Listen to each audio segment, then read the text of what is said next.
Avenue, and then we'll take it higher. The Game Sports Show wants to thank its original home, partner, and sponsor since 2015, Sportscenter Bar and Grill, named the Soo's best sports bar for 3 years in a row. Sportscenter Bar and Grill is located on 624 Wellington Street West in Sault Ste. Marie, Ontario. Make sure to come on down to Sportscenter to enjoy the great atmosphere with great cold beverages available, including those delicious Molson products. Don't forget about their famous 75-cent wing nights on Wednesdays. They're truly the best wings in town. Like and follow SportsCenter on Facebook at SportsCenter SSM. We look forward to seeing you today. SportsCenter Bar and Grill, the Soo's best sports bar. Booyah, and it's time for the Game Sports Show, the Twin Soo's only local, regional, and national sports show. It is Wednesday, February the 20th, 2019. It's David McCaig here live at SportsCenter Bar and Grill, named the Soo's best sports bar for a third year in a row, and I'm joined here alongside Jamie Antonello. I'm going to bring Jamie in just a few moments. He's going to get through the usual introduction portion of the show here tonight. And being here at SportsCenter Bar and Grill on a Wednesday, you know what that means? It's their famous 75-cent wing nights here.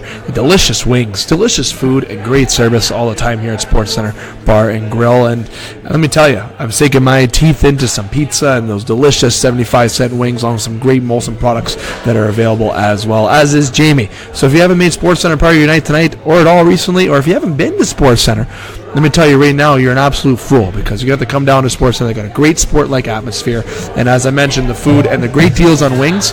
And let me tell you, the 75-cent wings is extremely affordable, and they're the best wings in town, let me tell you, along with delicious pizzas, the best pizza in town as well, and just all-around perfection here at SportsCenter Bar and Grill. That's why it's been named the Soo's best sports bar 3 years in a row. We're here tonight on a Wednesday on the usual schedule, back with the SportsCenter Bar and Grill. We've had some schedule changes this week with the Game Sports Show that came up all of a sudden, so we apologize again to the listeners. 3 weeks in a row we've had some different schedules come up in terms of the Wicked Sister. We haven't had a show this week because of a last-minute cancellation due to some of their on-air scheduling conflicts, and we did not have a show at Icebreakers yesterday or on Sunday, either or, because the Hounds played last night. So myself and Brad Cochimilio will be making up for that show either on Sunday or Tuesday next week, or both days. We will keep you posted and announce that by tomorrow from Northern Superior Brewing Company. And speaking of that, myself, Dane Hancho, and Justin Heichel, as long as Justin feels better, will be on location there from Northern Superior Brewing Company. We have a special guest on the show tomorrow, the one and only Andy Frost. You may know Andy Frost, especially if you're a Toronto Maple Leaf fan. He was the voice that echoed throughout the Air Canada Centre since 1999 until about 2015. And he's also the father of Sioux Grounds forward Morgan Frost. He also had a post-game show after Leaf games called Post-Game Show with Andy Frost. That was all about the Toronto Maple Leafs. So we'll have Andy on there. We're going to be talking about Toronto, but not just Toronto. Andy's just an all-around sports knowledge individual who's talk about experiences in sports, and also just his thoughts and his reactions to the NHL to date. And also he's going to talk about his son, Morgan, like a proud dad obviously would. So that'll be from Northern Superior Brewing Company tomorrow. So make sure you keep an eye on our ticker for that podcast live or upload. And as I mentioned, being here at SportsCenter on a Wednesday, our known famous In the Pocket segment. Jamie and I are going to be doing an off-season edition of In the Pocket here, talking about Pittsburgh Steelers and other news in the National Football League, along with the NBA. A lot to talk about with the Raptors and the All-Star weekend that just passed. And then if we have time, myself and Jamie are going to get into some round table discussion, just some topics we're going to spit out at each other just to discuss. Now, future agendas of the show, we do not have a show next week at the Wicked Sister as of now as well, because of the scheduling conflicts there. We will obviously be at Icebreakers either Sunday and or Tuesday, as I mentioned, or both. We will not be at SportsCenter Bar and Grill next week. We're taking next week off, but we will be at Northern Superior on Thursday. The reason why we're taking a week on, week off from SportsCenter is just because it takes some time off. We'll be back to the full schedule following next week, where will be the full weekly editions again at SportsCenter starting in March. So any concerns with schedules, don't hesitate to reach out to myself or any of the panel members, or Scott Mason, whom is our board operator tonight and the heartbeat of the Game Sports Show, as he's one of the co-hosts as well. So we have lots of individuals you can reach out with here and ask questions to, and you can also reach out through our Instagram page or Facebook page at the Game Sports Show SSM on Instagram, or at the Game Sports Show on Facebook. And tonight you may be listening through Podbean. which is thegamesportshow.podbean.com, or it may have been directed through our website, www.thegamesportshow.com. Either way, follow us on any of those platforms. Make sure you keep an eye on all the uploads and the contest giveaways that we'll be having next week. We'll have our next contest giveaways, so we want to make sure you're a part of that. So make sure you follow us on all the platforms for the Twin Sault's only local, regional, and national sports show. So without further ado, there's the introduction portion. People have heard my voice. 4 minutes and 45 seconds in. That's a lot that I spurred out there in that short time, maybe a little too much. But let's bring in another voice, who's a known voice here on the Game Sports Show. He's been here since the show was called Mr. Electric Avenue segment. And the transition from Coffee with the Coach to Mr. Electric Avenue segment of the Game Sports Show, been with me for 4 years now. The one and only, going on this will be the 4th year. Coach Jamie Antonello with Cora Colts, also with the Sabrecats, and also panel member here on the Game Sports Show. Not only that, he's also a good friend of mine. Jamie, how you doing, my friend? Good, buddy. Yeah, I mean, still not the longest intro you've ever had, but 5 minutes is a lot. Sorry, listeners. I mean, you're still here. Got to get the sponsor. You're still here, hopefully. I'm still going. Yeah, we got lots to talk about, specifically about your Steelers. Yes, we do. We have lots to touch on. I want to make sure the listeners knew about the agenda. It feels so bad because we've changed so much schedule in the last couple weeks, but that's because the Soo's active with all the sports going on. Football season being done here, then obviously with local sports going on. The Hounds playing a weird schedule. Thunderbirds playing on Mondays sometimes the last couple weeks. So lots to go on there. And speaking about the Thunderbirds, Jamie, before we jump in the park, if that's okay, this Friday at the John Rhodes, which is the 22nd, best friend of mine, Jerry Patingolo, is getting his jersey officially hung in the rafters. His number's been retired since his last season, back in 2009. However, we're going to be actually hanging up his jersey in the rafters. The Soo Thunderbirds and also the Game Sports Show will be bringing you that ceremony live at the John Rhodes Community Center on Friday at 7 o'clock prior to puck drop as the Thunderbirds take on Kirkland Lake Gold Miners. And speaking of Thunderbirds, they have an alumni game coming up March the 2nd. At 3:30, yours truly is participating in that along with many other alumnus. So make sure if you're an alumni of the Thunderbirds ever since the organization's been afloat, make sure you reach out to sales@SooThunderbirds.com through Trevor Zachary, or reach out to myself through the Facebook, Instagram page, or on Facebook myself, David McCaig, or you can reach out to me on davidjrmccaig@gmail.com or the Game Sports Show ssm@gmail.com to enroll into doing that. Alumni game, Jamie. First annual alumni game the Thunderbirds have their enriched history that they've had, and the good talent that we have. I'm not saying that I wasn't the good talent I'm good at that point, but we've had a lot of good players in the Soo. Finally good to get an alumni game going on. The Thunderbirds are doing good by hanging Jerry's number in the rafters. It holds every number in the record in the book there, basically, and also in general having the alumni game. It just pays back to people that put their time and effort into the organization. And you being a local individual who's proud of that, I'm sure football games and all that, having that kind of, it's good to have, and it's good for the community to get involved with, to go watch some of that old fun talent as well.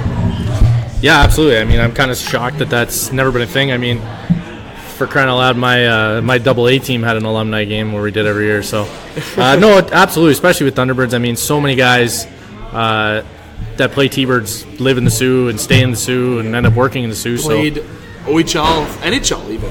A lot of guys, but I mean, there are a lot of guys that play T-Birds and never go anywhere else. Yeah. So, I mean, it just makes sense to have an alumni game, and I mean, awesome for Jerry.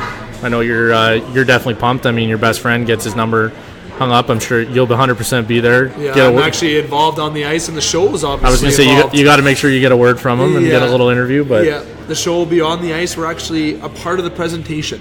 Cool. The Game Sports Show getting involved. The Game Sports Show, the Thunderbirds presents Jerry's retirement ceremony. Love the sounds of that, and working with Trevor.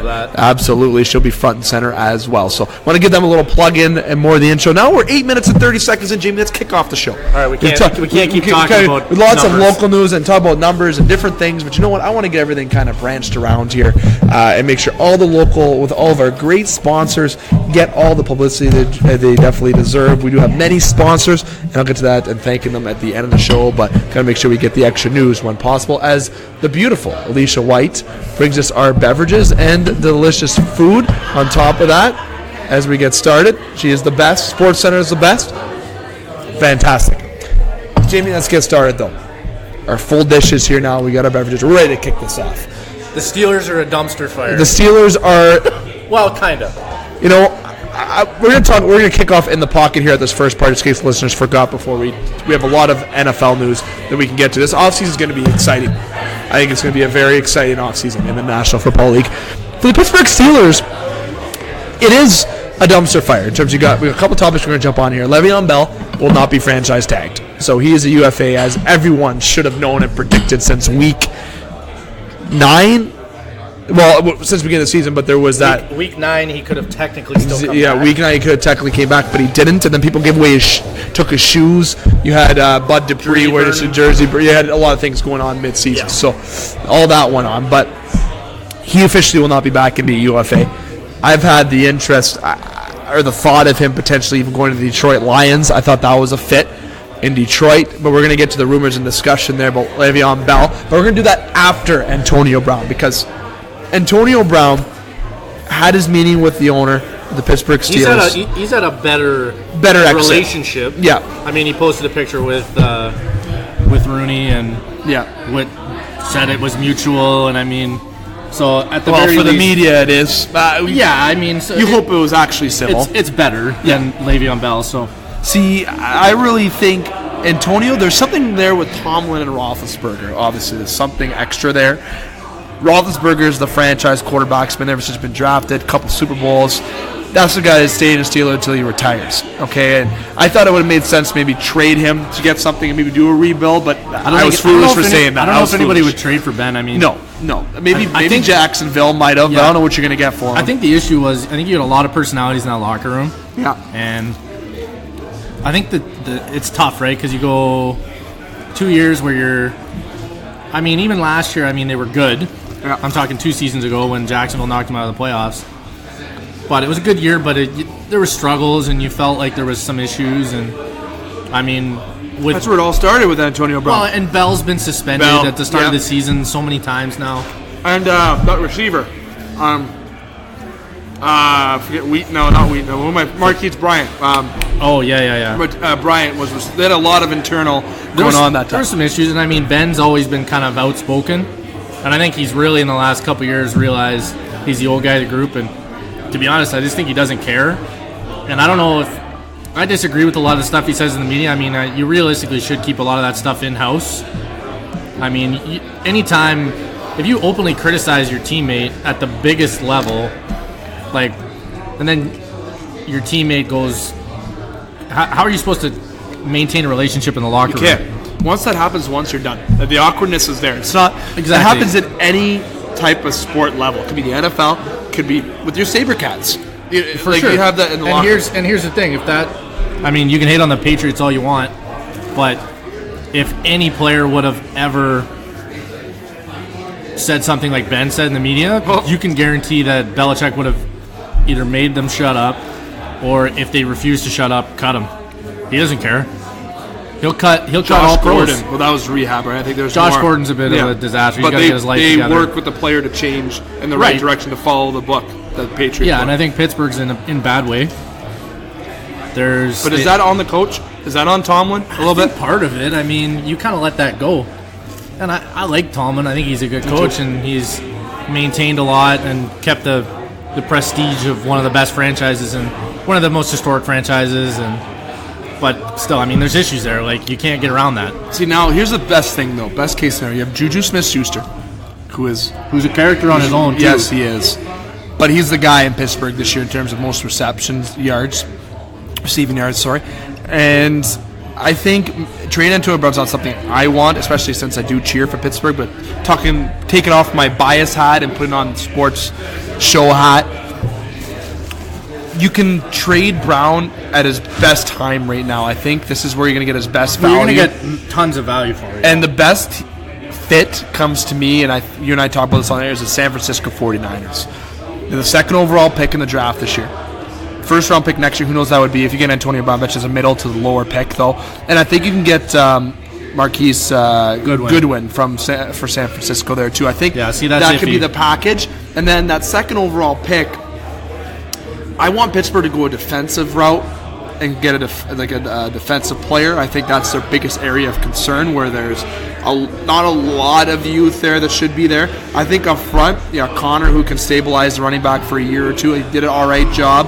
Roethlisberger, people might be like, why don't you look at a quarterback? No, not this year. I think next year, if you do get San Fran's first pick and you have yours, you might be able to move up and draft a quarterback, right? Yeah. There's plans you can do. I think Pittsburgh needs to go the San Fran route, not because of the fit, but in general. The San Fran thing's interesting to me, and I think I wouldn't put it past Lynch to do something like that, but I mean, I honestly think they've made their landmark trade is when they got Jimmy Garoppolo. And you go and get AB, I mean, yes, absolutely, he's a game changer, and I think Kyle Shanahan will get him the ball, and I think that's a good fit. Will they be willing to give up? Because realistically, you got to give up. You're talking your first this year's gone. 100%, that's gone. Yeah, and you're probably your first next year, and then another player. Are they willing to get rid of Goodwin? I don't know. He had a great year last year, despite the fact that he had terrible quarterback play most of the season. Or, well, I shouldn't say terrible, but bottom 5% of the league. Yeah. And, I mean, he's a game changer. He's lightning quick, and he's way younger than AB. AB's one of the best receivers in the game. He's a top 3 guy, 100%. Would the 2 first-round picks suffice them? If you're a Steeler, are you happy? Well, that's the thing. Is will Pittsburgh go for it? And they've already come out and said a lot of things, like we're not looking for a discount trade. And so, wouldn't you think San Fran might be a team to overpay because they need that fit? I don't know though. I think Lynch is smarter than that, because you hemorrhage the farm, man. It's tough. Even Miami's interesting. I think Miami's a little bit interesting. Those teams that people might not look at, because I say Bell for Detroit because they haven't had. Well, there's a couple teams that have some cap. Yeah, and Miami does. Are going to spend some money. Miami's one of the, but that's not one of the teams that comes to mind. The Jets are going to spend some. Jets, San Fran, the Colts are going to spend money. Yes, yeah. And I think Detroit's going to spend some money this year. So they should. Patricia there wants to spend. He wants to compete. He wants to compete. Yeah, and I think I don't know. It's curious to me. We'll have to wait and see. But I mean, it's. Do you think Pittsburgh's been getting calls since day one? You think they've been getting a bunch of calls? I think every team's called. Well, there'd be a few teams that would be curious about it 100%. I mean, you're talking about a top guy in the league at his position. Yeah. Whether or not you're going to get a situation where, like Chicago with Khalil Mack. Yeah, and they can't even afford getting Brown. Obviously, well, and here's the issue though is you need to get it. Like, you got to be a team that's pretty confident in their young cohort, because that was what Chicago was. They were really happy with their young guys on offense. That was a good pickup, though. Mack changed perfect, 100%. I think that was a fantastic trade. Perfect trade for And I think here's when Mack is getting the bulk of his contract. He's either going to have to restructure his deal to extend again, which is possible. A lot of guys do that, and then they extend again and they backload the contract so that they can keep some cap space open. Because otherwise he'd be like a $30 million hit in a single season, which is crazy. But then here's the question: is there a chance Brown stays, or is he 100%? I think there's a chance he stays, but it could be a chance where he sits out like Lev, which I think hurts him. He's older than Le'Veon. Yeah. I mean, yeah, keeps himself in great shape, but I mean, then you're talking about being on the other side of 30. Yep. Causing a lot of issues there. There's the market for a 29-year-old is a lot better than a 32-year-old. It's true. It's a tough thing. I mean, and I think somebody will still go for him, but just San Fran sticks out. Curious, man. man. San Fran just really sticks out. I just don't think personally that Lynch is going to spend the money that the Steelers are going to want. If they can make it work for 2 firsts and another player on offense that isn't Jimmy G, Kittle, or Goodwin, then I think it's okay. That second overall picks is huge for Pittsburgh to gain. I think getting a top pick in the draft would be nice. You got the guys. We're going to have our draft preview show on the Game Sports Show when we begin in March, correct? I believe we're going to do it the first week of March, our draft preview show, or are we doing it? We'll start. We'll start talking about it more in March. But yeah, the Combine's March 1st to 3rd. So. Yeah, so we'll talk about there more. But top 3 picks, you're looking at names at the top of my head. You don't really have a receiver in those top 3 picks, or do you? Would you pick a receiver? Would you go defensive player? Would that be good? Or could Pittsburgh move that second overall pick to gain more picks in the first round? Well, there's a lot of guys. I mean, guys that come to mind off the top of my head. I mean, Quinnen Williams is a nose tackle for Alabama. He's freaky. Kyler Murray, Heisman Trophy winner. But I think it's going to be a team that's going to take a shot on him. Yeah. I don't think Pittsburgh's that team. I'm curious. I mean, there's a lot of pass rushers up at the top. They need to bring back that steel curtain. They have an offense intact. If they do move AB, they need to have a secondary receiver in place. They can do that free agency route. They could. I think There's they some can pick up a options. guy that can complement Juju because you got Vance McDonald's still playing well. Thanos doing well. Ben Connor's doing all right. Their secondary tight end is Jones or whatever. Jesse James. Jesse James. Yeah. He's not bad. I mean, good receiving threat there. So if you can... They have Washington's the young guy at receiver who had a good absolutely. turnout, so they might even give him more of a chance. No, so I think they But I might don't know. target like a bigger body in free agency. So I think they can make it work. I mean, AB's a game changer all the time wherever he is. But I don't know. I'm curious. A couple other big names. I mean, we got to talk about Joe Flacco agreeing to go to Denver. Yeah, that. And then Bell not being franchised to take quick. Well, I mean, we already talked about that. Yeah, we did. But The best part is his tweet where it says, free at last, thank God Almighty I am free at last, which is wild. I mean, we just talked about how Antonio Brown's leaving on much better terms than AB or than Lev Bell, so that's rough. I think he's Detroit Lion Bound, my friend. I think it's a good fit for them. It is. To be honest, but It is. But Joe Flacco going over to Denver. yeah. So no. Interesting trade. That didn't seem like a fit. I didn't know. I was certainly surprised by it. Yeah, I mean, it's a curious thing. I mean, with Keenum just getting signed last year, Yes. clearly, I mean, he didn't get him over the hump. They were below 500, didn't make the playoffs. It's a tough thing. I mean, I think that Minnesota team that he played for the year before was way better defensively and overall. Denver's got some holes. They're struggling. And Emmanuel Sanders just came out and said, there's no way I'm restructuring my deal because he's one of the highest paid guys on the offense. And he doesn't want to be restructured. I mean, you can't blame him. I mean, he produces still, but Why would he? that makes it hard on free agency. It makes it hard on your cap because that's the whole point is they're trying to restructure some guys so that they have some room. 'Cause you're Why not wouldn't gonna the Bills go after Flacco?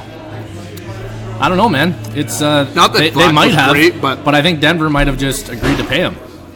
I think that might be it. We don't know the details on that, and we won't until March 13th because that's when the official new league year opens. But that's a curious one. I mean, we'll have to kind of wait and see. A couple other guys that are hitting free agency. I mean, Landon Collins has already cleaned out his locker in New York, and he's a big guy on defense. I mean, you're talking about a Pittsburgh. three straight years as a Pro Bowl safety. He's only 25. He's been awesome for New York, and Pittsburgh, play the man, for God's sake. that'd be a big pickup if they can get him somehow. Another team that might need safety. I'm looking at. No, well, the Bears won't need a safety, right? I guess they kind of don't. They could probably use that, but I don't know if they have that. No, I think I'm right. I agree with you though. Is That's got to Pittsburgh needs to focus on defense. They got to get somebody there. Yeah. But another thing we got to talk about is, I mean, the big question for the LA Rams all postseason was Todd Gurley being injured, and C.J. Anderson came out in the media yesterday, and kind of opened up about it a little bit and said Todd was a lot more hurt than anybody knew because he kept it quiet, the team kept it quiet, and they're just finding out now. And I mean, this is very normal. It's very often the team that loses the Super Bowl, you hear after, oh, this guy was playing through a blown MCL, this guy had a shoulder issue, this guy had a wrist. And I mean, should he have even played then? well, Really? we kind of knew. But Yeah, we did, but shouldn't have even played. It's the playoffs. You're on a Super Bowl run. You know you're a dominant team. They were a win-now team with all those guys that they signed on one-year deals. So you can't blame the guy for going. And the only saving grace is that LA picked up C.J. Anderson, and he was able to carry the load. And the fact that it was Gurley versus Anderson in that Super Bowl isn't the reason why they lost. No, by they any had means. 3 points. No, they were overwhelmed by New Punting. England. That defense was wild, and that O-line was just overmatched. New England was so multiple on defense, but I want to give a little love to the Lions listeners out there a little bit more. I know I pumped them up a little bit on. I'm big on the Lions next year. I mean, I still think that division is difficult. You're talking about Chicago, who is rolling right now, and they're only going to keep getting better with another year of Matt Nagy's offense and Trubisky and all those weapons. You're only going to get better. Green Bay has to get better. You got Aaron Rodgers. You have to be better. If he has another subpar season, then it's an issue for him. I mean, you look at these, and somebody brought up the fact that have you ever seen a Peyton Manning or a Tom Brady or even a Drew Brees-led team that has been bad all around you go 7-9 or 6-10 or whatever they did. Never Tom Brady. Drew Brees, I don't think so. Drew's gone below 500, I think, a couple times in his career. But the issue is it's that bounce back. So we got to see if Rodgers can, because you're talking about a guaranteed Hall of Fame quarterback. You got to be able to win you got to think you got to be able to at least be a 500 team, and if you have decent people around you got to be able to make the playoffs. And we've seen Rodgers do that. We've seen him put a team on his back. The year they won the Super Bowl, they were 10-6, squeaked into the playoffs, beat Pittsburgh in the Super Bowl. Rodgers played out of his mind that whole season. So we got to see that happen again. But back on point, we were talking about Detroit. I think that's a big thing. If they can get an all-star running back like Lev Bell, we'll see if they can afford him. He's going to want defense. He's going to want big money. Anytime you got Patricia there. With Asena, I can't pronounce his last name, with Detroit. Ziggy Ansah? Ziggy Ansah, thank you. He's a really good pass rusher. Yes, absolutely. And I think Patricia's, if they can let him stick around, because he's going to need. I don't think you're not going to reap tons of benefits next year even, but if you can keep your guys healthy and Stafford can keep playing well, it's going to be the 2021 season that Detroit really starts going to run, because it's going to take a couple years of drafting and a couple years of free agency to put the pieces in place on defense to kind of make his mini New England defense that he wants to do there. So there's my name blow of the day. What? Ziggy Ansah? Yeah, Ziggy Ansah. There's the name blow. There's your one of the day, you calling it? Yeah. No? That's hopefully that's the only one today. Speaking of New England, I mean, we're still waiting on Gronk to decide if he's going to retire or not. He'll probably let us know. I mean, the latest report. I don't know. I'm curious about it. I don't think he is. I think it's bullshit. I think he's I'm honestly not going to be surprised either way, to be honest. I hope he keeps playing for. Here's the other question: is he a Hall of Famer right now? I think so. Yes. You got 3 rings. That goes a long way. There's a lot of guys in the Hall of Fame that only have 2 rings that are worse players than him. If he keeps going though, you start adding yards, you start adding touchdowns to your records. That it makes a case, and because the Hall of Fame voters be competitive again next year too. So why the fuck not? I agree. Give it one more year, if not 2, and then you could. You'd still be young. To be honest, I mean, I would play as long as you feel like you can physically handle it. And he could. And I think he can. Either that, unless his body's absolutely falling apart and we just don't know about it. Yeah. But I think he's okay. It might be that case. To be honest, if I'm in his shoes or Julian Edelman's, I would. Julian Edelman's more interesting to me. I think that's more of a chance. Of what? Well, he's got 1 or 2 more years too. Then I think that's when he's. No, he's going to keep playing until Brady retires. 100%. Well, okay. That's what I was just about to say. I think keep playing as long as Brady's still there as possible, because really that's what New England fans are waiting for now. Yeah. As soon as Brady goes, you got to think Belichick's not far behind. Yeah. He's 67. He's not getting younger. No. I mean, it's he's done everything possible he could ever want. One day New England will not be New England. And that's the thing. I mean, if you're the Bills, the Jets, or the Dolphins, you're just waiting. Your window is 2025, folks. Like, I'm sorry. It sucks, but it is what it is. A couple other little things. I mean, the Cardinals have signed tight end Charles Clay from the Bills. I think that's an interesting signing with Cliff Kingsbury. He's a creative guy offensively, but again, not official until the new league year starts March 13th. And then we got the Kyler Murray drama. I mean, he's committed to the NFL, says he wants to be a quarterback despite being drafted in the first round by the Oakland A's. Sucks for Oakland. I mean, anybody seen Moneyball? This has got to hurt you, Billy Bean. But he may still go to spring training. I mean, you see Russell Wilson do it every year. He goes to spring training for a little bit in the offseason. So you may see Kyler Murray do something similar, but he really wants to be a quarterback. I think he's a dynamic guy. It's whether or not somebody can take a chance on him. Yeah. And he's got to find a good fit, because we've seen guys. I think Baker Mayfield's in a good spot, and he's coming out of that Oklahoma offense the year before, Heisman Trophy winner right before him. So I think he's helping Kyler Murray's draft stock 100%. 100%. Because Kyler's shorter, he's a more explosive athlete though, but you got to see what it's going to. I think the short quarterback myth is gone now. Russell Wilson, Drew Brees, Baker Mayfield. There's tons of guys that are 6 feet or lower that are having great success in the league, so that's going to go away. Obviously, the guys that are 6'4", big dudes, are more of a commodity. I mean, they fit. There's still more pro-style teams in the league than there are spread teams like that are Like the Ravens, who are fully committed to Lamar Jackson now with Joe Flacco gone. So It's almost you need a team that's going to do that with Kyler Murray. You need a little bit of fear with Kyler Murray, though, for him to draft him, because you never know if he's actually going to say, yeah, he's going to say, you don't want him invested. Maybe he's waiting, see if he goes top 3, and you get a certain paycheck, right? For going I think he's a top 10 picks. guy. I don't know if he'll go that high. Well, if you're drafting him 3rd, you know that he's coming to your team. Or else If you're you draft absolute him fool. top 5, you have to start him almost. Yeah. Well, if you don't, but you better be real confident in your either that or you're saying this is Is years there a of chance watch. he falls real low in the draft? Yeah, because of this? well, we haven't seen pro days. That's a big thing. That's true. If he has a trash pro day, Yeah. and if he doesn't perform well at the combine, because here's the thing, Baker Mayfield had an unbelievable pro day, and he slung it at the combine. And he went One one. to Cleveland, so Cleveland. and which was a shock to a lot of people. So. Yeah. It's but hey, it's Obviously worked out. worked out. He had an awesome Cleveland's season. gonna If be it wasn't a for team to watch if it this wasn't year. for Saquon Barkley, I mean, he would have been Offensive Rookie of the Year. So Cleveland has a chance to win the they have fucking a division chance next year. They have a chance. Whoever the guy that owns that Cleveland Brown quarterback jersey that has just extended names. Oh, yeah. Hopefully, you can keep Baker's your Baker last on name there for a while. But Yeah. all right, next on the docket, we got to talk about the American Alliance of Football. Oh, yeah, this is we you, haven't bud. talked about this. This is you. Dave McCaig alongside Jamie Antonello at Sportscenter. Bar and Grill, the Soo's best sports bar 3 years in a row. Spearhead the Alliance. I the mean, Alliance. for those of you that don't know, the American Alliance of Football is a new league that has emerged, and it's going to run opposite to the NFL season. It's a shorter season. There's a lot of rule changes that are probably going to end up making their way to the NFL eventually. We saw this back in, for those of you that know, back when the XFL started, they were the first team that used Skycam. So we're talking about the cam when you watch an NFL game on Sunday night with the camera right behind the offense floating in the air.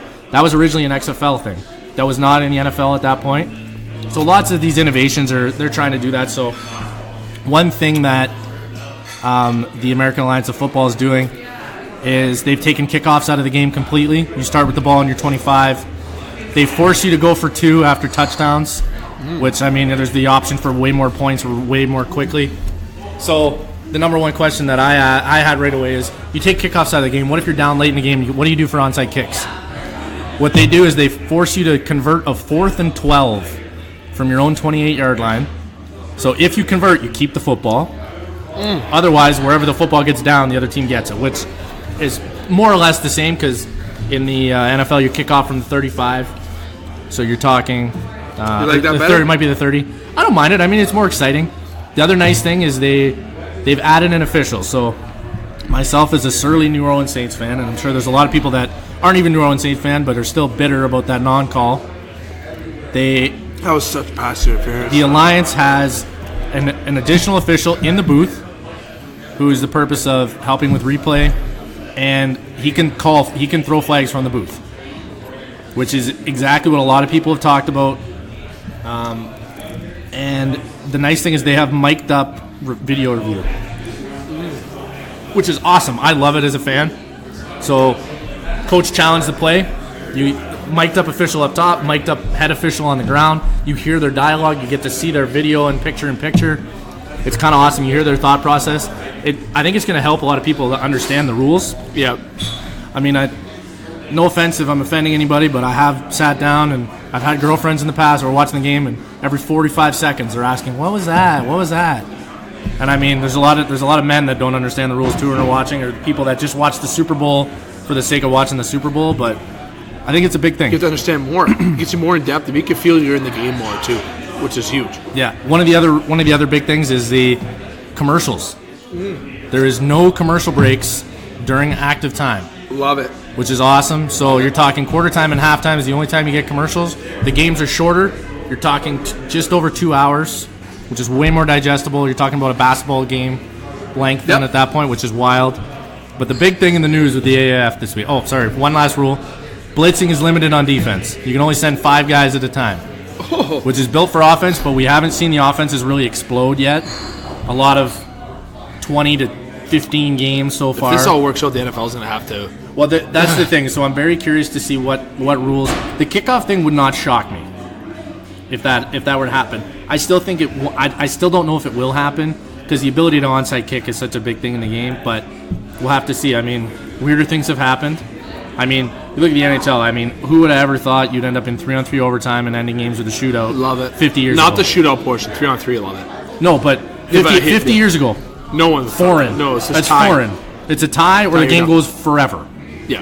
And That's in playoffs, what it was. It goes forever. Yeah. So, and now people love the shootout style, love 3-on-3. It's a way faster game. You know that there's the potential for 2-on-1s. It's exciting. Oh, it's so That's the exciting. whole point of the game. You're trying to get butts and seats. You're trying to be exciting. And the engagement from a fan perspective at home, too. You want that. Despite the butts in the seats, you want that as a league, organization, etc. for money. But to have it at home, you want the feedback, the jersey sales. You want the reaction post-game on the post-game shows. You want the interaction from fans. That's what that can provide more of. 100% more, which is huge. Absolutely, but the other big draw about the AF, and I remember hearing when they were starting the alliance about a year and a half ago, is the fact that the way they had advertised it initially is, as a fan, they have an app that you get to pick the plays. That's how they advertise it. So it was, if you're logged in, basically like Madden, you go to Ask Madden, it gives you 3 options. It's kind of the same thing. You got to pick the play, whatever play got voted the most, that's what gets run on the field. Now, in actuality, that isn't how it's working. But the way the app works is you're basically betting on what's going to happen next. So in real time, they show you a little Madden-like play diagram on your phone. You get to pick, all right, is it going to be a run, is it going to be a pass, is it going to be a screen? Once you pick that, is it a run left or a run right? Will it be a first down? Will it be a touchdown? You get to bet on all this. You get points. You get to elevate yourself. The interaction's high. The interaction is cool. Keeps and you attentive to I the still game. haven't really played around with it. I tried logging in one game and I wasn't working, but I think they're still kind of working the bugs out of it. But bottom line, I think it's awesome. I think it's cool. The way they're just trying to engage fans more, which is great. I'm all about it. Yep. I'm all about it. That's very modern, too. Yeah, absolutely. Very modern. Right now, it's an 8-team league, and basically you end up, it's basically a farm team for the NFL. There's a lot of guys, a lot of former NFLers.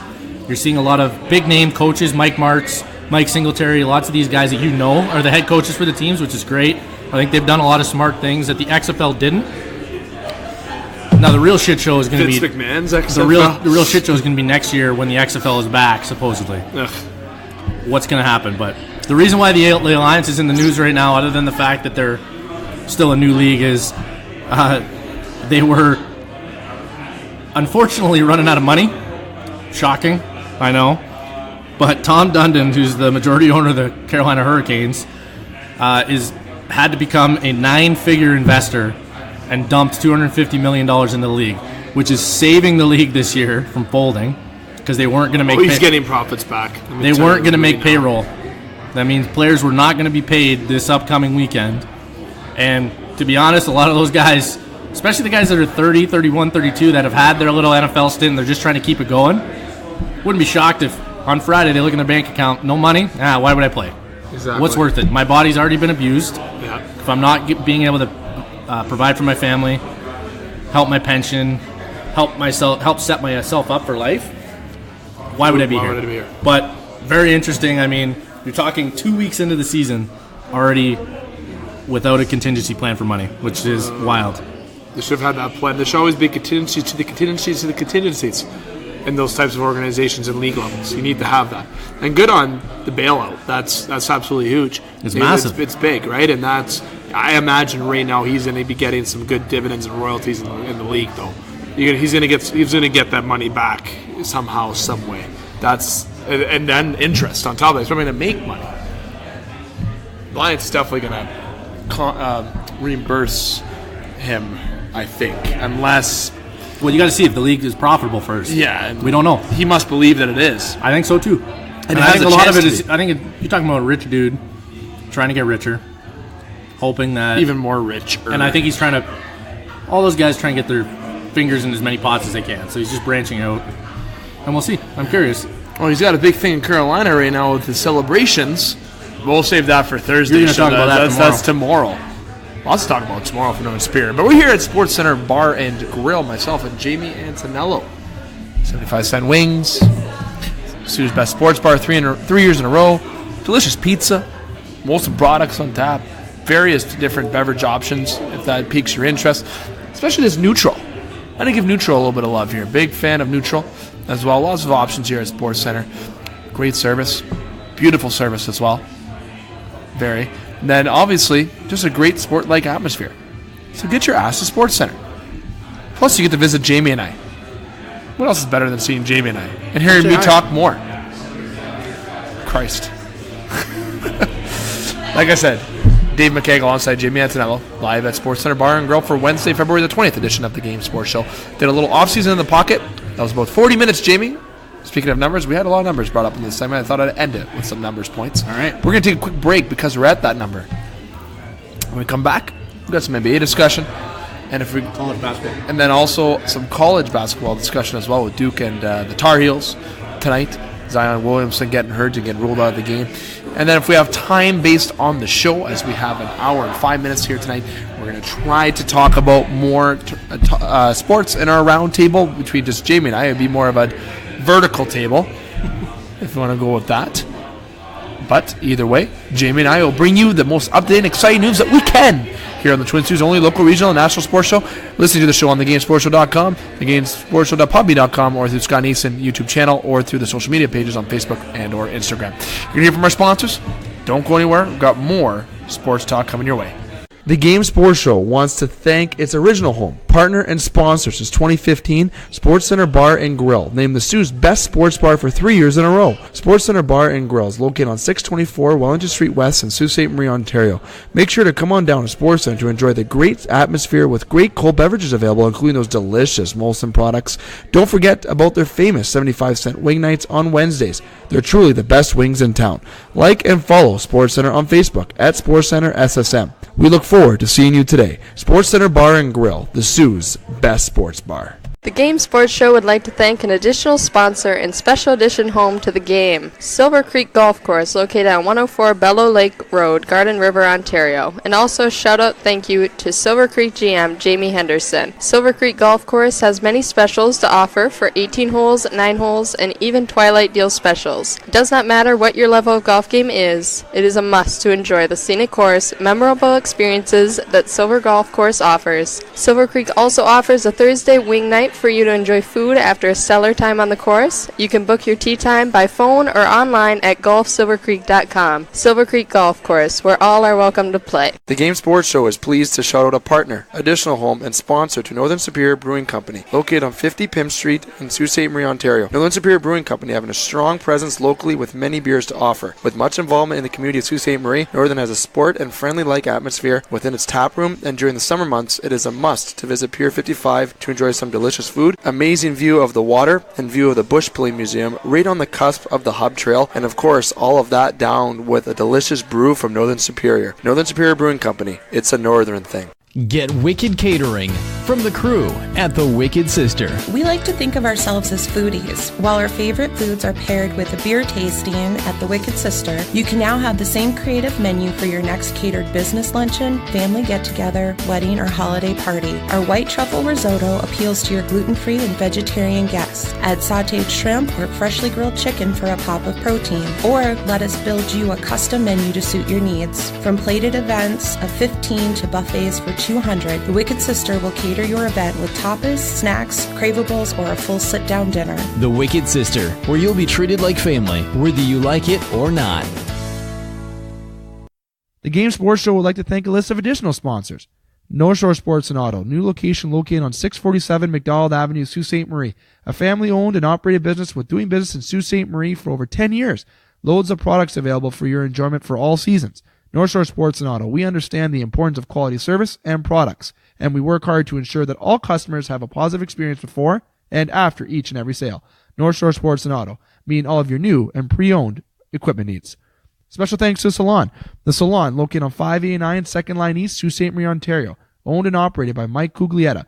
Book your appointment today at 705-941-9191 or via online at https://thesalonsoo.as.me-.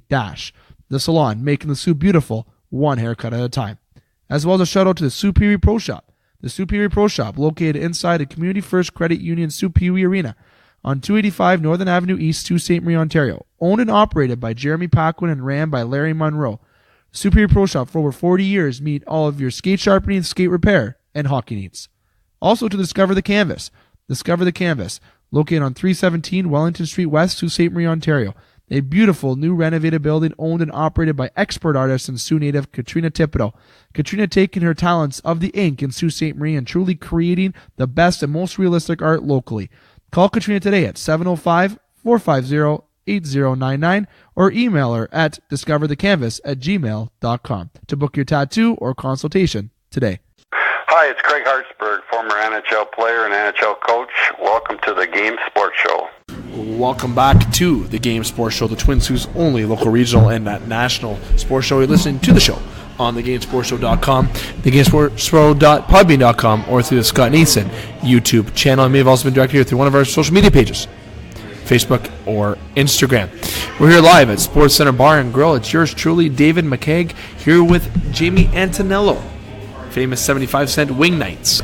Just the best wings in town, let me tell you right now. Just a great food, great atmosphere at Sports Center. That's why it's been named the Sioux's Best Sports Bar 3 years in a row. And we have someone else join us here tonight who is no stranger to the Game Sports Show, and actually one of the panel members who is a casual employee, I like to say. He's an OG. He's an OG. He's been here since the original days.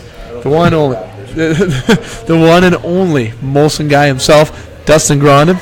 Dustin, I know you just had a surprise appearance. You've been here busy tonight with work-related stuff and whatnot, so happy you're able to stop in and join us in our last segment here, pal. Yeah, my mouth is burning from that hot pepper that was just on that pizza. Like, I know you're going to jump in from our little topics here from time to time that Jamie and I discuss. We're going to be talking about basketball in terms of the NBA, college basketball. Then we have a little bit of a roundtable, and the roundtable is going to feature the Sabrecats. That will be our roundtable discussion as Coach Antonello will be giving us a full little review and just a little promotion for the Sabrecats as we get into the local football season, which will be where we're kicking that off at the beginning of March. We get that full promotion around along with the NFL offseason fully kicking off around then as well. But Jamie, I'm going to go firstly into the NBA All-Star Game. Okay? Firstly, I want to ask around, does anybody even care? No. Dustin, no. Jamie. I mean, it's funny to see everything on Instagram, but I didn't even watch anything this year. I didn't pay attention to anything. Did you like... I've always been a fan of the skills competition with the NBA. I felt getting that worse and worse every year, I feel. I thought this year was all right. Okay. It was all right, especially, the slam dunk contest. Well, here's the thing. There's right. only one way to fix the slam dunk contest is let the guys you want to see do it. Yep. It's voluntary. That's the issue, right? And none of those guys want to do it. It's brutal. Shouldn't you have maybe the All-Star Game competition potentially be the players that are actually the best at those respective skills? Like if, let's say, Dustin is the best dunker in the NBA, let's say fans don't know that I'm not. Accurate. Like facts. I can't even touch the rim or the bottom of the bench. Or if I'm the best at shooting threes, which is not, which he is. no, which I'm not. But if I am, why not have those players and have the All-Star Game be separate? I know people are like, well, that doesn't really follow the All-Star Weekend format. But when you want to watch the skills, like Anthony Greco, not our Anthony Greco by any means, but AHL was the fastest skater. He beat Connor McDavid's record with the AHL, or just overall fastest skater in the world.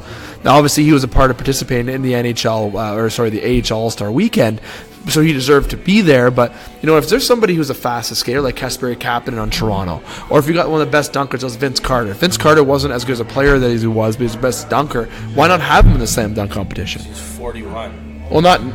Do you think he can still dunk? To be fair, can he still dunk, you think? To be fair, when Vince was at his prime, he was in the All-Star Game and did throw down some wild dunks. He did. But if he wasn't an All-Star in terms of being a player, he was just good at dunking, would you still call him to play? Sometimes these competitions aren't about who's the best at it that respective time. It's about introducing young and exciting players who have specific skill sets to what the NBA All-Star Weekend presents, and they want to build the game and build players. And you know what? Zach LaVine won the dunk contest a couple of years ago, and everyone understands that, thinks it was amazing, one of the best slam dunk. The guy's like a subpar basketball player, but they did a great job, him and Aaron Gordon, of putting on one of the greatest slam dunk competitions, based on your opinion, ever. But The other iconic one is the Vince Carter one, right? Having LeBron James go dunk against like Dwight Howard, no one would care. They were superstars. Dwight Howard is loosely used in that example for the record. The but thing is, you might get if you advertise it, you might get more views. Everyone wants to see like, oh, well, what would LeBron James against Russell Westbrook look like in a dunk contest? But ultimately, that's not going to grow. Those guys are already megastars. So seeing megastars shoot threes and megastars dunk and then megastars go and play no defense for the rest of the season, no one's going to care. No. So it's all about growing that next step. No, that's a good point. And if you look at everyone who does these things, man, they're nobodies for a reason other than, the 3-point contest seems to be the most legitimate thing because that's where the game's going. That's where the game's going. But a guy like Steph Curry will step in and go I want to win this. Klay Thompson steps in, I want to win this. And these are historically the best shooters that are in the game. Steph's going to go down as probably the best 3-point shooter of all time. And James Harden can't travel in it's awesome. It's amazing to shoot threes, so he doesn't get to play. And then you have, and I might butcher one last name. You're I might do it. 100% going to butcher. Okay, I'm going to say Hamidou Diallo, the rookie from Oklahoma City Thunder, who won. I think I got that right, actually, with the name bunch. But he won the slam dunk competition. Then he dunked over Shaq, and then he ripped off his shirt like Superman, right? That's the entertainment factor that they want. And there's a kid who's actually stellar at dunking. But is LeBron a better dunker than he would be potentially? Did you like when Ovi put a hat on and stupid glasses and looked like an idiot No. and used 2 sticks to score a shitty goal pardon me. Yeah, you're good. You're good. You're Literally good. Everyone was like, oh, Ovi can score goals in real life, but that was really dust. Would he do that in real Everyone's life? talking about it. Literally no one cares. Yeah. And you know what? You're better off putting a highlight reel of everyone getting posterized during the season. It's way more impressive. And doing it in real life and against a guy who's not holding the ball above his head so you can jump over him versus trying to jump to block you and you just put his face in your crotch and dunk over him anyways. To me, that's the guys, man. Russell Westbrook will never win a dunk contest, but he's a point guard who goes and dunks over a center. He's ridiculous. He's one of the most freaky guys in the league, if not one of the best.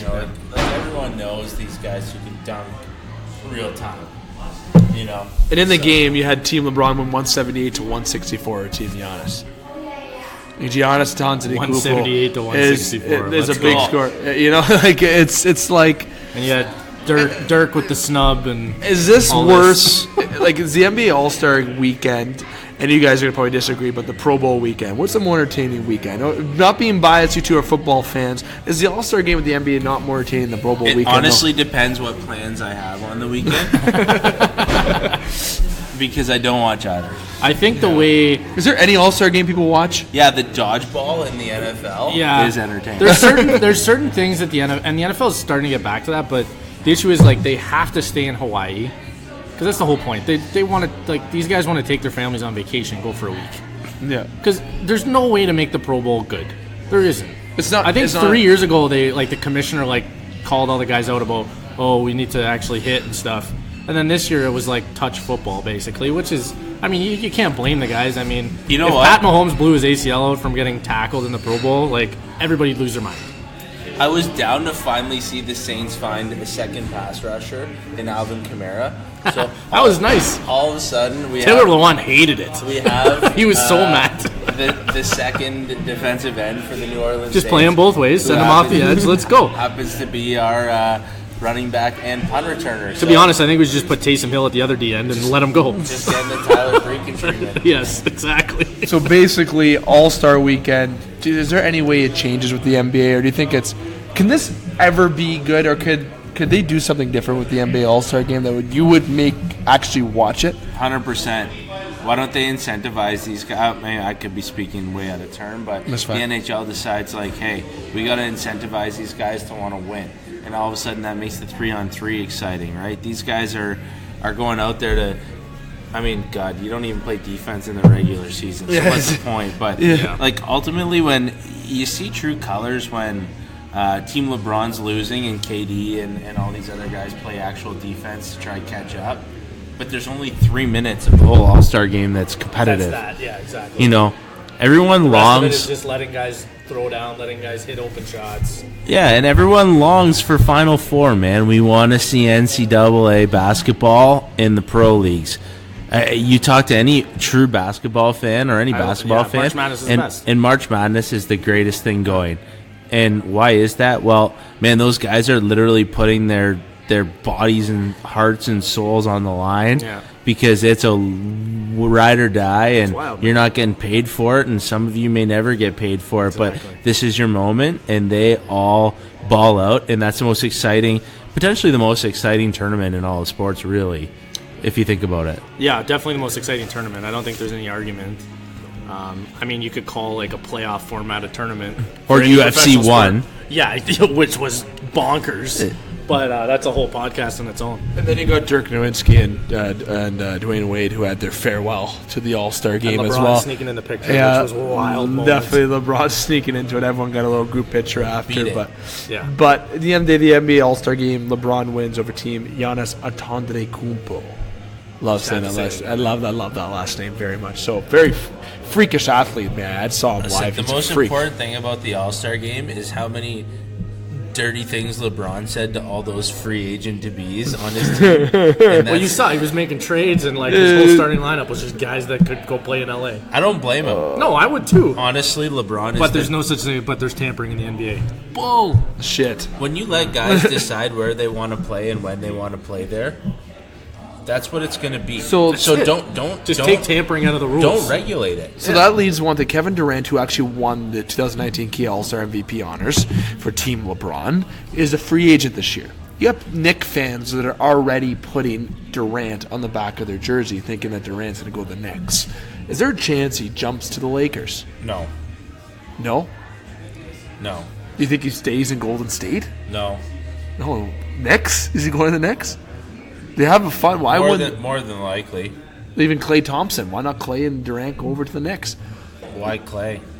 Why not Kyrie? Now we're getting into a the conversation. UFAs this summer. Oh, there's insane! Big names. There's Toronto better re-sign Kawhi somehow. There's got to be a way they can. We're gonna get to Toronto in just a little bit. We'll talk about that. First of all, you can go and take a bunch of sleeping pills, fall asleep, dream of it, and wake up. And then wake up, and then it doesn't happen. Yeah, see that. And wake up in August and be like, oh, what happened? So is it fair to say, and I feel very bad to say this almost, but is the passion for the game really there, or is it all about just winning and money in the NBA? No, or is that bad to say? It's marketability and playing on the big stage, and you know what? These guys, they have the right to choose where they want to go. They're elite talents in the world. The world, and they've worked their entire lives. What gets lost on simpletons like us is the fact that Toronto, if you can be the face of a nation and make $30+ million a year, and you're going like, what else do you really need? But I've never been put in the position to go and make No, we haven't. You're right. in sponsorship. If you want to talk about freaking $30 million with Manny Machado, you know what? Oh, and guaranteed, if we lived in Southern California and we're podcasting from there, we'd have 100% different opinions. Yeah, like we have 15-foot snowbanks. I hate it here. It's awful. But I love it here. Like we live in a place where the air hurts our face. Why do we do this? If they were like, yo, for real though, Dustin, come to LA and like be a Clippers guy and make the same amount of money, Braz, let's I'd be go. like, oh, sweet, like let's go. Yeah. But you know, we just don't understand their lifestyle, and put it this way. But basketball players are different than hockey players. So a guy makes every major sport's different. Guy makes $50,000 a year, average Joe, right? Wants to drive like a Nissan Altima because that's what our lifestyle does, and we own a $200,000 house because that's what our lifestyle says. And he wants a reliable import car. Yeah, like we have like, you know, those kinds of things. But then these guys, you know, they make whatever $50 million a year. Because they grand a game. But then they drive like a Lamborghini because that's what their lifestyle says, and then they own a $50,000 million fucking mansion. You know, like so. Everyone's like, oh, well, why would they always want more money? Why are they chasing this? Why are they chasing... You know what? It's all scaled to what your lifestyle is, and you don't know it until you're there. And once you're there, you want more. And aren't you kind of fed up about the super team bullshit, though, just a little bit? With the Rams? No. Golden State. The Golden State. The Golden States. Let's rewind time. Miami Heat. You know what, though? If you had mediocre basketball across 8 teams, I was in the hospital in Ann Arbor when I watched LeBron lose to Golden State the first year, like on his own with Matt Dellavedova, and I thought, you know what, like, this is the greatest singular accomplishment ending in a loss that I think I can ever remember. He played ridiculous that playoffs, too. And he did. He was out of this world. The only reason they won any games was because of him. He willed that team. Yeah. To me, those are the things that keep people involved. You can go across sports and hate the Patriots, but Bill Belichick is that, and Brady are those staples that it's like, you hate super teams. No. Well, do you hate the Patriots? Yes. Why? Because they win all the time. Well, that's a super team, you know, like. And they're not even on paper. They're not even better than the Rams were, are they? Do you hate Golden State? Yeah, I don't like Golden State, but they play beautiful basketball. Mm-hmm. Yeah, well, I get that. Well, I hate them because they win all the time. Well, then why do you watch the finals? Maybe because they'll lose, but that gets you there. No matter what, it's all about ratings and viewership and these super teams, man. When you want to see them fall, and if they don't, well, you watched it anyways. Well, it's like New England. You brought it up. There's people that are fans of New England, diehard New England Patriots diehards, and then more or less everybody else just wants to see them lose. I'm not from a sports, putting the sports hat on. I encourage. Good for the Patriots, but putting my actual bias hat on, let's say, because I've said that earlier in the show. Nah, it's. I like to see somebody else win, but hey. When you play, if that was the Maple Leafs, that's the Red Wings, or that's the Saints, or that's the Chicago Blackhawks, or a team that you love, you're loving it. Win every year. That's absolutely what you want. That's the sport loving. Bottom line, it gives us something to talk about. Boston fans are spoiled. Oh yeah, 100%. They get beat. There's that one kid who's like, I've been a part of 17 championships. I mean, to be fair, his Bristol board is unbelievable. Yeah. But I was a Red Wings fan, so I'm not going to complain a lot. My Saints won when I was a fan. You saw the Wings win multiple times. The way I'm a spoiled guy for the Wings. And basketball, I'm the same with I don't really care. You know, I'd love to see the Raps win. They have a chance this year. We're going to talk about the Raptors in 2 seconds here, literally. And the transition to the Raptors, just do that right now. The Raptors, they're coming in off the All-Star break. The Raptors are second, quote unquote, as the Bucks are 43-14, the Raptors are 43-16. Their game back, the Raptors are behind the Bucks in the Eastern Conference. The Raptors truly have a better team on paper than Milwaukee does, truthfully said. But overall, all-around team is Milwaukee, very good team. And the Raptors right now, they added Jeremy Lin. We haven't talked about. They added some depth guys to that organization. Jeremy Lin was really they needed to add a guy. And he's a good fit off the bench. I think it's a luxury pick. Yeah. No, the reason why they had to add him is they lost DeLon Wright in the trade, and Fred VanVleet's down for 5 weeks. Yes. That's it. So that's why they added Jeremy Lin. Yeah. He's not going to be... VanVleet is... He's huge, man. He's so big for that team. There. Yeah. The 6, well, I guess he wouldn't be even the 6. He's the 6. He's 100% the 6 guy. He plays on the court. He plays in starting rotation a lot. They'll throw 2 point guards out there tons. Yeah. He gets a ton of minutes. Fred VanVleet is amazing. And then you got Pascal Siakam. It's just spicy. That's huge. That's why you don't trade him to get Anthony Davis. Now, I'm not saying that New Orleans was really dangling Anthony, because apparently they weren't. I think you're trying to think when Danny Green goes out, Fred VanVleet comes in a lot, and they'll play 2 point guards. Danny Green was a big part of that Kawhi Danny's Leonard playing trade. awesome, man. That was a great trade. Great trade. He's a defender, man. What happens in the playoffs is things get tighter and people care. Don't they having guys that have been there and know what's up? Don't they have a fully defensive team now? I think with Gasol, Leonard, Ibaka, Pascal Siakam has good defensive skills despite his age. Danny Green, sorry, yeah, and then Kyle really isn't. What they did was get away from the Raptors last year, the Raptors this year, and I'll maintain it. Isolation basketball is not the way to win in the postseason, and Houston was an anomaly when they did it, and they don't win, and they didn't win, but they made it far. But they don't win, and they won't win, and that's why they bring Chris Paul in there, because he's not an isolation basketball player.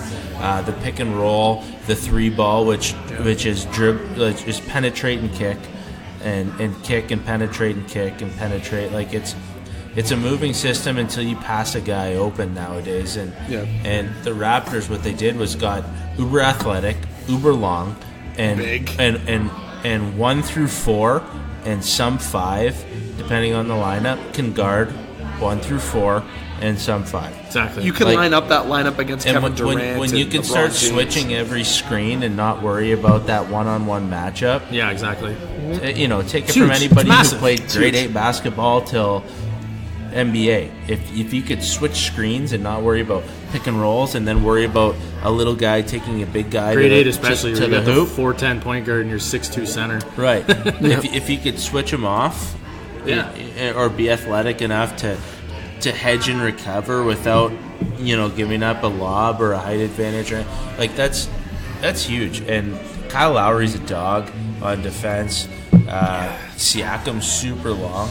Gasol's a great rim protector. Great pickup. 7 foot of People think they overpaid. I really don't think they did. Overpaid what? I don't think they overpaid. It's Gasol, some of the comments. Valanciunas, no, it's not even. Gasol's like a 35% shooter from beyond the arc too. So Valanciunas get triple double. Well, the big thing people were freaking out about right? is because Marc Gasol's like 5 years older than Valanciunas, but I mean, Valanciunas got triple double in his first game. Here's what the Raptors are doing. They win this year or not. Period. Yeah. They're Lowry's not getting any younger. Yeah. Right? They only have Kawhi's a 1-year deal. Fred VanVleet and Pascal Siakam are the feature on the team right now, and that's the bottom line. And Lowry's not getting any younger. Kawhi's not sticking around.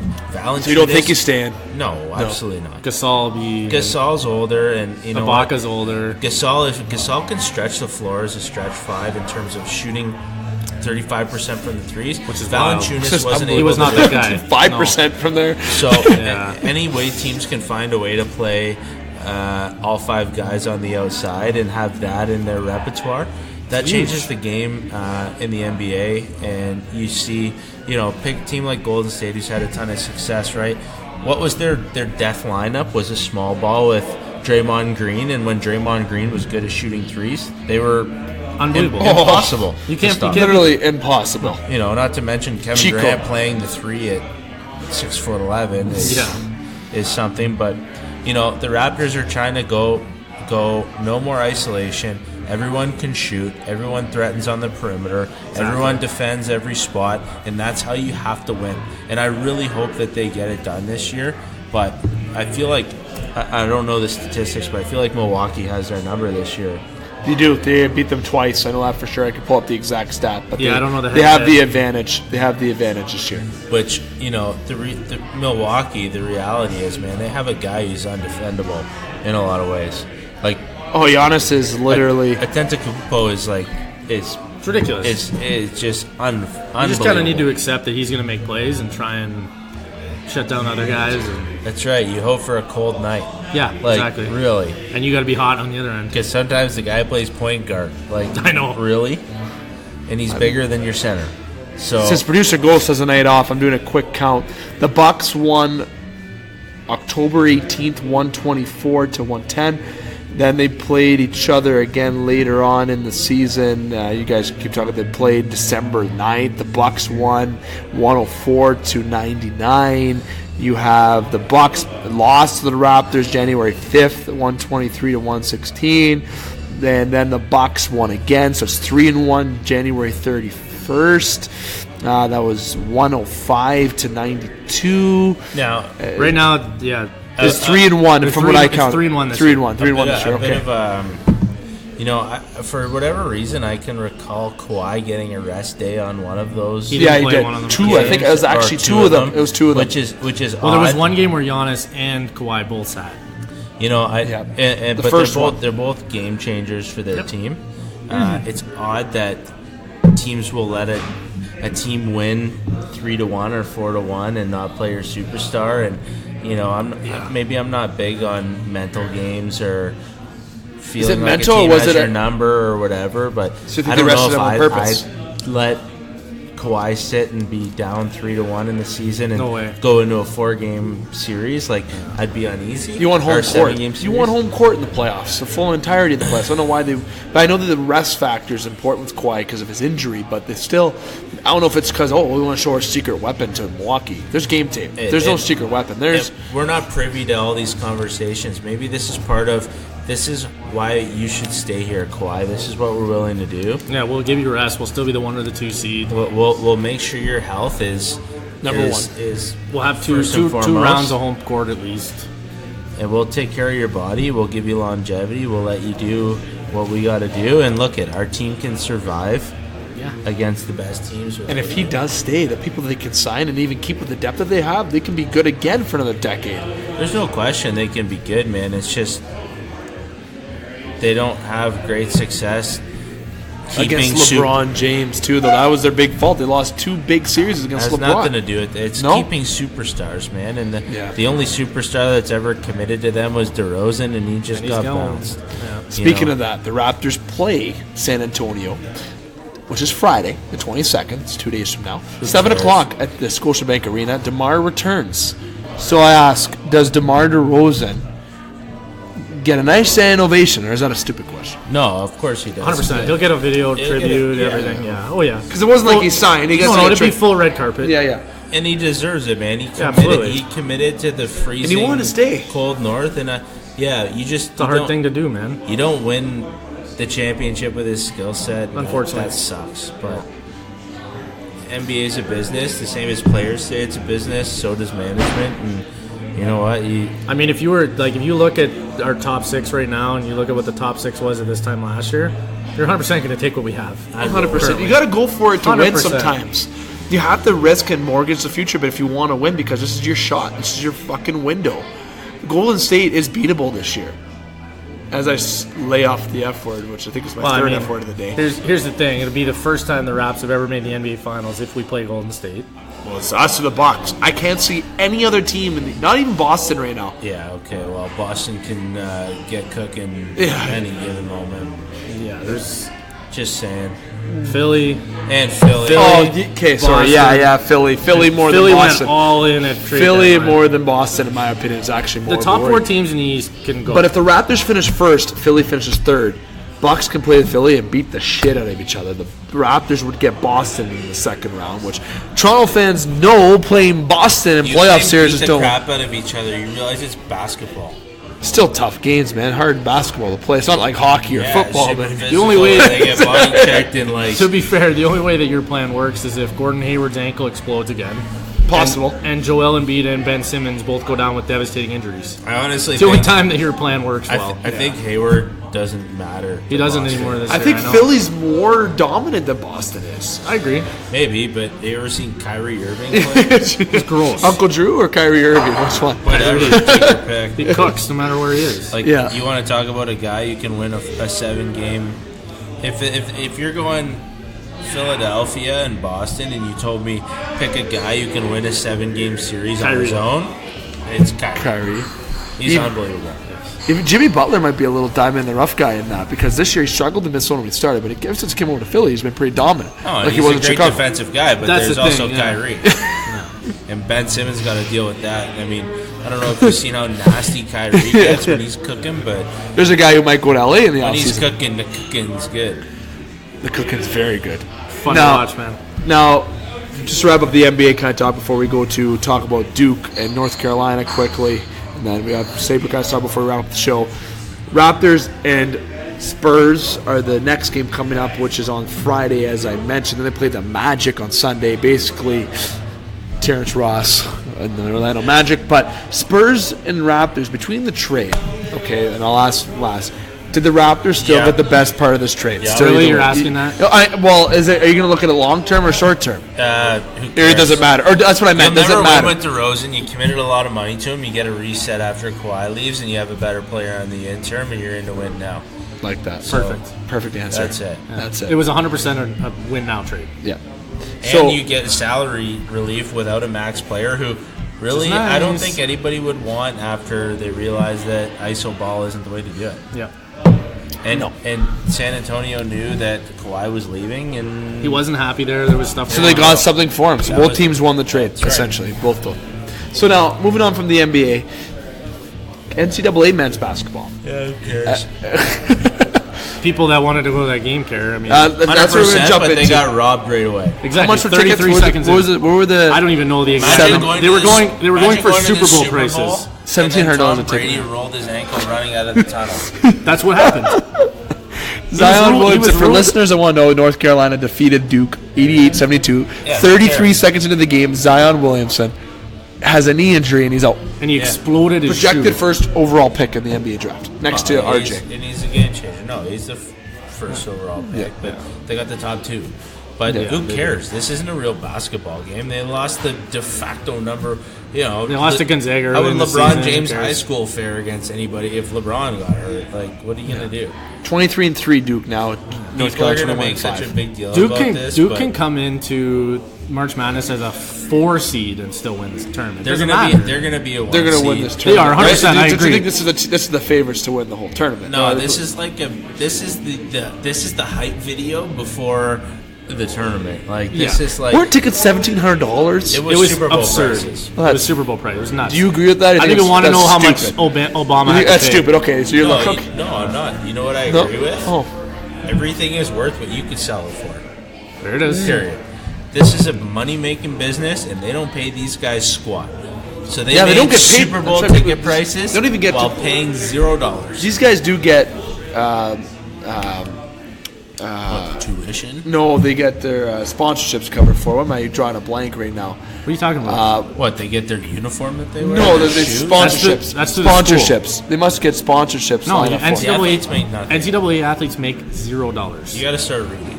That's like a That's big why issue Johnny. in America. Dude, that's why Johnny Manziel got so much trouble a couple years ago because he was selling his own merch. Endorsements. That's the word. There. No, sorry, I you had to Get think for a endorsement. second. They get 0. They can line up you and can't have a meal. Take it from you a can't guy have an who- agent. who did stuff in the NCAA and on a golf team that didn't matter. You can't have a meal at somebody's house because you were an NCAA athlete because it's so strict, dude. because Really, eh? they're deeming that you That's strict. benefit from Yeah. being an NCAA. Now that athlete. being said, everywhere in America figures out a way, and it's all under the table. But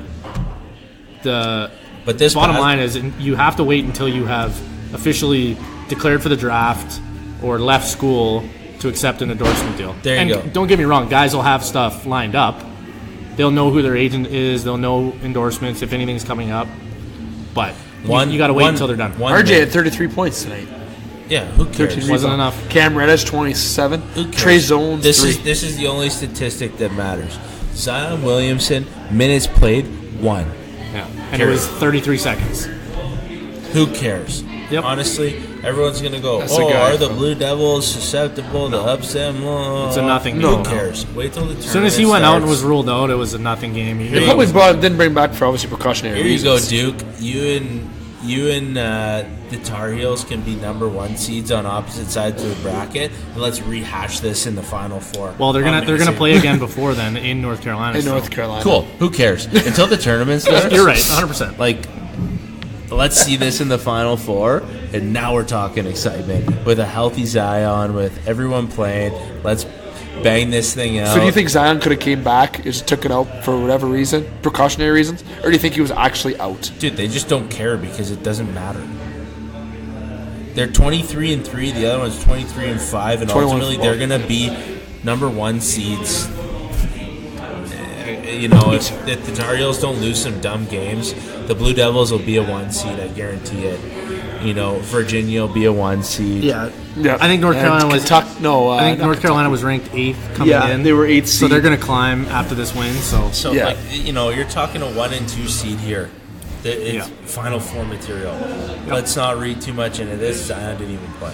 exactly. If you did play a different ball game. Well, yeah, North Carolina or On Duke, both ends of the court. Duke couldn't get a rebound on either end. Their rebound lead was RJ. 13 rebounds tonight. I know. It throws everything off. RJ is not. Well, he's Guy- good one for of the Starting rebounds. five But that plays a ton of minutes. Zion's the guy who takes the boards. And he's the best player in college basketball. It's Guys huge. are concerned about their teammate, right? Like mindset changes. Takes it, especially that early in the game when it's so hyped. It's a home game. Duke has 1750 Duke has an unreal. tickets. Duke has an they unreal home scored court advantage, 72 too. points. Listen, R.J. Barrett 33 points, Cam Reddish 27 27 points, Zion Williams 0, Marquise Bolden 0, Trey Jones 3, was projected Jack high. White 2, Evan Delorier 6. 6, Alex O'Connell 1. I could score more points in that game Jordan if I got that many more. Goldwire. Like, Goldwire. you know what I mean? Like, listen, there's a monster gap in the points. Yeah, it's top four and then for a nobody reason. else. No, top 2. 33, 27, 0, 0, 3, 2, 6, 1. Zion would definitely have more than 12. You know, like, then they scored 72 points. So there's a clear big gap here in scoring, right? So Trey Jones had an off night for Duke. Absolutely. You know what? Not a big deal. No. Everyone will move on. Let it go. Move on. We'll see where it comes in the middle of March. Speaking of moving on, final topic of the show tonight: Sabercats football. Now, as everyone knows, the listeners that we talked to at the top of the show, we're going to have a week off on SportsCenter next week. Another week off. We'll be back the following week, and then we're going to be consistent from then on. As in March, we'll be kicked off. I can't believe it's already March already. Wow, time is absolutely flying by. But in terms of in the pocket, it's year-round, as everyone knows, and as Dustin may remember that it was 10 days left in February. yeah, literally, it's unbelievable. Now, with you, Dustin, you were here when In the Pocket was just with NFL time. Obviously, this year we do In the Pocket year-round because of Sabercats discussion, and we also discuss about the Steelers as well, and NFL offseason news. High school football as well. Everything that comes around full circle in terms of Pittsburgh Steelers. We talked about that at the beginning of the show. Lots of bullshit going on there, absolutely. But Sabercats, that's a team that's not bullshit. That's a team that's a good team. That's a team that you're a part of, Jamie. So I want you to discuss and spearhead, along with Dustin, if he can chime in. I'll chime in when I possibly can about the Sabercats. Yeah, I mean, we're approaching March, which is really heavy recruiting time. I mean, Matt, Primo, and I have been pretty heavily recruiting. I mean, we've already got over 50 commits, which is unbelievable for this early in the season. I think last year we were shocked. Last year, I think we had like 38 or 30. Lost or 51? We don't. There's no max. Oh, there's no max. Okay. We can only really travel with like maximum 53 guys, just based on the fact that the coach bus only holds 56. So, and if we end up with that many guys on the travel roster, we're talking like coaches will end up, other than Matt himself, it'll be us traveling behind in a car. But no, I mean, Dustin's joining the staff this year, which we're all excited about. And there's the announcement. I know a bunch of our core players at least, and a bunch of the guys from Mary's, Pines, and Spear Heights will get the privilege of having Dustin be part of the staff. Oh, they're in for a treat. Yeah, man. No, so we're primed up to have a really good season. A lot of returning guys. We were a young team still last year. We had probably 5 or 6 really, really key 19-year-olds last year that are graduating, and we won't have returning, but our whole offensive line is back. We return all but 2 of our offensive starters. Really, we graduated a lot of our defensive backs, but we're filling those voids big time. Zach Politano's a guy who's agreed to come out for Cats. He's recently signed to Winder, was a standout DB for Cora this year. We got a ton of our key starting guys back. Whole defensive line. All of our linebackers except for Jacob Fecto, who's obviously moving on. So Jacob Jurich, Joe Rosso, and whole defensive line's back, whole offensive line. Jordan Robinson, right, our quarterback's back.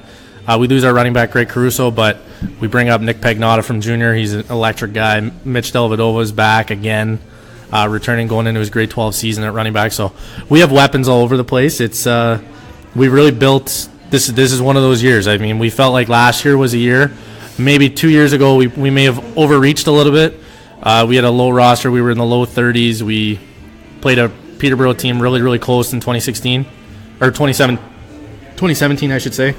And then last year, we felt like we had a squad that could go all the way, and we came up short in Waterloo. But what are you going to do? So hopefully this year we can make that jump. But I know I'm excited to talk Cats on the podcast, and looking forward to it. In 2 weeks, we'll try and get a couple of our 19-year-old guys that have been part of the Cats program for a couple of years, so get them on air, get an interview going, and because I know that was the best part. A lot of our guys were really excited to come on the show and talk football and talk Sabercats, talk about their football career. So, and I know Dave is always good for a couple of surprise questions and trying to get. Maybe we won't get a Taylor Holub-like response last year where he called me out on radio saying, "Well, you know what? We could get some more plays where I catch the ball." As I'm sitting here next to him as his offensive coordinator, so. But we'll see. With Dave at the helm, you never know. Always a fun time in Sabercats football. We'll be discussing it a lot here on the Game Sports Show, as I mentioned. The Twin Cities' only local, regional, and national sports show. Now, Jamie, I will throw you under the bus with one question, though. You always do. Ouch. I'm a nice guy, deep down. Kind of.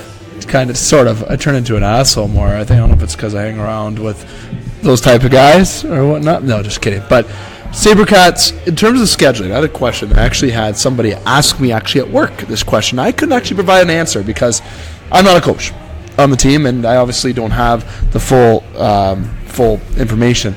In terms of games in the season, is there a set of games that the Sabercats have to play, or can you schedule more games in terms of, can you play teams from across the river? Can you go to more tournaments if eligible to do so? Is that an option, or is that all about funding and fundraising? Football tournament. No. Is there any kind of type of games additional that you can play is what was asked? That's the question that was asked. So what people are thinking of is during the high school season, sometimes you get a bye, or like this past high school season, unfortunately, where White Pines folded. Sometimes, right? Sometimes you'll go play a Northern Michigan team. With Sabercats, it's a lot different. I mean, you're talking rep football, is what it is. And listen, for all of you who don't play football, a game of football and to that, it's a lot different than playing a hockey tournament. A hard practice at football, it hurts your body. Yeah, you're sore. There's no tournament that we can go to where you play 6 games in 3 days. Like, no, it's not a thing that happens. We have to be aware for the health of these kids too. So, I mean, anybody who thinks we don't play enough games, number one, the coaches who go on road trips give up an enormous amount of time. The kids put their bodies on the line as it is. So they do plenty, and you do plenty, and ideally that's okay for everybody. Yeah, and it's different being in this league. I mean, I know people in local high school, I mean, with only 4 teams and with White Pines having to fold halfway through the season last year, then you're down to 3. I see where people get antsy and they want to go play other teams, and that may end up happening in the future, but our Sabercats League is almost at 20 teams across the province in the OFC, the Ontario Football Conference. So we play an 8-game regular season, and then it's a maximum 3-game playoffs. You're talking about 11 games. And there's rules mandated by Football Canada on... How many forfeits did you guys have last year? Last year we had 2 forfeits as well, so we ended up only playing 6 regular season games, which is tough. We'd rather play the full 8. I mean, we want to compete. We want to play as many games as possible. Also, we want to be able to host as many games as possible. I mean, we generate revenue from each home game. It helps pay for playoffs, essentially. If we have to go on the road in the playoffs, it's an extra expense. I mean, our players' fee for each kid is more or less based on regular season, having 4 road games, having to pay for hotels, coach bus from Sault Ste. Marie to Toronto is not a cheap thing. It's very different from teams down south, or if you got to go from London to Waterloo, you're talking buses are not cheap. No, it's a big expense, but no, and for all the listeners, if you're football fans, the summer is the time where you get that itch that you really want to start to see NFL football. And you know what? By no means am I saying this is the NFL or NFL caliber or kids who will go to the NFL. Most of them won't go to the CFL, if any. And you know what? But this year, I'm more than confident, and Jamie and Primo and those guys won't say it, but I'm the kind of guy who tells the kids this. I have extremely high expectations for this team. We all do. If we can't get on the same page collectively as a team that's made some of the individual high schools very successful, then we'll have a difficult time. But we have the opportunity to do something as a city of Sault Ste. Marie on a big scale against bigger city teams that, you know what, I think we really can hang and make noise and potentially win this year. And if you want to see quality football from some young men who are in the gym every day as we speak, working hard, you can check out Instagram accounts. These guys are putting in the work, and they're quality football players. And if you want to see coaching at its finest locally, at least, and then potentially at the next level, if these guys get shots, and players at a very, very high level that just need a break. This is your opportunity. Like, don't sit in this summer and not go to football games questioning it. This is your opportunity to see a very, very high skill leveled Sabercats team that I believe, and I know the rest of the coaches believe, will make some noise. So don't doubt coming to football games wondering what you're going to get. You're going to get high level intensity competition from high quality players this year with high level coaching, and we want to make some noise, but it's hard to do it without any support. So don't question it. Come out, watch, and we'll prove that, you know what, we're worth your time and the little bit of money it costs you to come watch our football games. We will make some noise this year, but we can't do it without people being there supporting us. Support has been a big thing, and Jamie, I'll get you to your point. In terms of local in general, Sabercats especially, it branched off to hockey here too for myself and other sports. We got to get more support, I feel, for the teams. But that's for another discussion. I'm not pinpointing or chirping anyone locally, but get your asses out to support them. That's all I want to say. Jamie, final thoughts. Yeah, just to kind of echo what Dustin said. I mean, this is we're really proud of the product we put on the field, and I think since Sabercats started in 2001, but especially I know Matt and I feel since Matt was elevated to head coach, I've been with him the whole way. We're really proud of the young men that are coming out of the program, and it's a real just pleasure to be a part of the program. And I know there's been lots of different scandals, amongst youth sports, and you always hear about negative connotations, and parents are worried about the way we go on the road. But we have a drug and alcohol policy. We're really proud of if we feel there's a student athlete that's causing problems. We're pretty no nonsense. If we tell them, We're on tight ship. Straight up, this, if you want to be a part of this, you got to clean up your act. Otherwise, we don't want you to be a part of this. And it's from that fact, since we've started doing that, we've really haven't had to recruit a ton. Mostly we just reach out to a kid. Hey, we're really interested in having you come out and play. This is the info. Love to have you out. If they say no, awesome. Have a great summer. Hopefully you can come catch a game. I know you got a bunch of buddies that are playing. And a lot of the time kids say, yeah, absolutely, I'm interested in playing when stuff starts. So our registration night is set finally. It's March 27th at Superior Heights. Our online registration will be up on our website very soon, so you can check out our Instagram at Soo Sabrecats, and I'll be starting to get that stuff posted very, very shortly. And then our regular season is starting May 18th this year. It's up a week. We've always started the week after the long weekend, but unfortunately we have 4 players this year we're pretty special to that are going on to university football, which is awesome. Hopefully we get a few more that sign. Training camps for universities start the second weekend in August usually. So with moving the season up a week, it allows all those guys to play their full summer season, because the league championship will be August 3rd this season. So, and then training camp opens, I think, usually at the earliest on the 9th or 10th. So that's always the issue. We've had teams go to the league championship, and unfortunately, Sabercats, we've never made it. We've made it to the conference final multiple times, but that's our hump we're trying to get over and win a championship this year. But you end up with teams in the final that you're missing 4 of your top guys because they're gone for training camp. So the beautiful part about it this year is that, yes, it sucks. We got to play our first game on the May long weekend, but we get to keep our whole team throughout the whole season. So I'm really excited, and when we get more information in 2 weeks, hopefully we'll have a couple of our older players on, get a nice interview going, and we'll have some more information. Hopefully we got a schedule to announce. Love it. Jamie and Dustin bringing you the up-to-date news with Soo Sabrecats. Make sure you follow them on Instagram at Soo Sabrecats.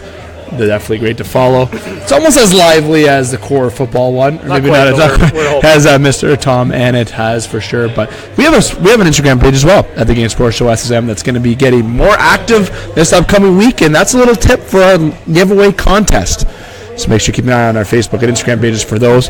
It's been David McCaig here live at Sportscenter Bar and Grill, the Soo's best sports bar 3 years in a row, alongside Jamie Antonello and Dustin Grondin, making a surprise appearance, taking some vacation back in his bank to show up here tonight to join us. So Dustin, very happy you're able to join us. Then Jamie, you as well. Next week we have the week off from Sportscenter Bar and Grill. We'll be at Northern Superior Brewing Company, which is tomorrow, February the 21st. Myself, Dane, and Justin. We have a special guest. Andy Frost will be the guest on the Game Sports Show tomorrow, the longtime Leaf voice legend, making his way to the Game Sports Show, and father of Sioux Greyhounds forward Morgan Frost.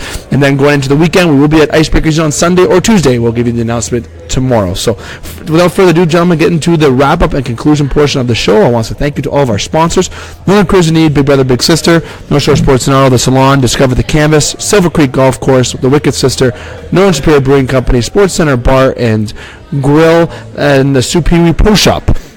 for their contribution as well, and to all of our other partners and sponsors with the Thunderbirds, the Eagles, and with the Lakers and the Grounds, all local teams. Definitely wouldn't be able to do the greatness that we do on the show without you. So, Jamie, I want to say thank you to you for coming on by for the show tonight, getting to the conclusion. We had a little bit of overtime here today. We had more. When Dustin came by, I emailed producer Goals. I was like, since you couldn't be here, I'm running the ship.